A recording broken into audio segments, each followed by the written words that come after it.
Сәлем, Дилназ. Алдияр, мен босамай жатырмын. Неге? Не болып қалды? Біз көшіп жатырмыз. Қай районға? Жоқ, Алдияр, біз Алматыға көшіп барамыз. Папам военный, білесің ғой, олар туда-сюда ауыстыра береді. Алматыға дейсің бе? Иә, енді мен сол жақта оқитын боламын. Қалай сонда?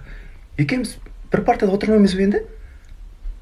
Сен өскен соң Алматыға кел, екеуміз Көктөбеге барамыз. Мен енді мектепке не үшін баратын болам? Қалай, не үшін? Сабақ оқуға барасың. Иә, мен оны ұмытып кетіппін ғой. Ал Жарайды, сонда- Алдияр, мен кеттім, киім жинау керек.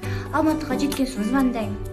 Иә, артына қарама. Ой, то есть жолың болсын.